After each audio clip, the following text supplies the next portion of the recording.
Russia ইউক্রেনে যুদ্ধ করছে। অনেক রুশ নাগরিকই এতে ক্ষুব্ধ। তবে বিপক্ষে থাকলেও মহা খুশি যুক্তরাষ্ট্র। আমেরিকার গোয়েন্দা সংস্থা সেন্ট্রাল ইন্টেলিজেন্স এজেন্সি সিআইএ রুশদের এই রাগকেই কাজে লাগানোর উপায় করে নিয়েছে। এই রাশিয়ানদের কাছ থেকেই ওয়াশিংটন পেতে চায় ক্রেমলিনের তথ্য, রুশ নেতারা কি করছে এবং কি চায় সে তথ্য। সিআইএ পরিচালক বিল বার্নস বলেছেন তারা এই ক্ষুব্ধ নাগরিকদের কাছ থেকে সাহায্য পাওয়ার চেষ্টা করবেন।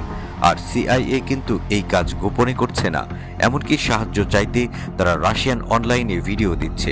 সিআইএ আশা করছে ভিডিওগুলো মার্কিন যুক্তরাষ্ট্রকে সাহায্য করবে। অতীতে সিআইএ বেশ গোপনীয়তার সাথে তাদের কাজ পরিচালনা করত। 1973 সাল পর্যন্ত মানুষ জানত না তাদের সদর দপ্তর কোথায়, কিন্তু এখন তাদের বিচরণ সর্বত্র, এমনকি সোশ্যাল মিডিয়াতেও। রুশ গোয়েন্দা বা গুপ্তচরের হাতে ধরা না পড়ে কিভাবে সিআইএ এর সাথে যোগাযোগ করতে হয় সে সম্পর্কে রাশিয়ানদের পরামর্শ দিচ্ছে। গোপনে যোগাযোগ করার জন্য ভার্চুয়াল প্রাইভেট নেটওয়ার্ক, ভিপিএন এবং টর ওয়েব ব্রাউজার ব্যবহার করছে।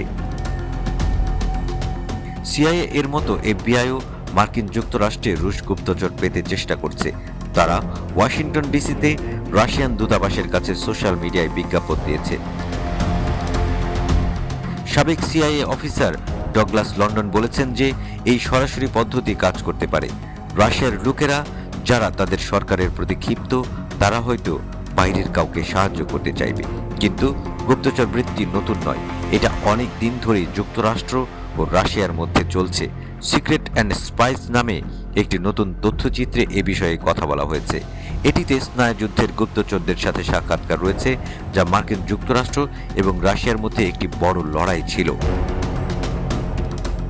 আজকাল বিশ্ব বড় বড় দেশগুলির মধ্যে একটি বড় লড়াইয়ে ফিরে এসেছে। সিএনএনের জন্য কাজ করা জেমস কিউটু বলেছেন, আমরা একটি নতুন অনিশ্চিত সময়ে আছি। স্পাইরা এখনও গুরুত্বপূর্ণ স্নায়ুযুদ্ধের মতোই। আমেরিকান গুপ্তচরেরা নতুন প্রযুক্তি ব্যবহার করে নতুন গুপ্তচর নিয়োগ করেছে, আর রুশ গুপ্তচররা কঠোর পরিশ্রম করছে ইউরোপে। গুপ্তচর বৃত্তি সর্বত্র বেআইনি। এটি দেশগুলিকে জানতে সাহায্য করে যে তাদের শত্রুরা কি করছে। এটি মারামারি বা অন্যান্য খারাপ জিনিস ঘটতে থামাতে পারে। গত বছর ইন্টারনেটের নিরাপদ এক চ্যানেলের মাধ্যমে যোগাযোগে রাশিয়ানদের উৎসাহিত করে মার্কিন গোয়েন্দা সংস্থা সিআইএ একটি ভিডিও প্রকাশ করে।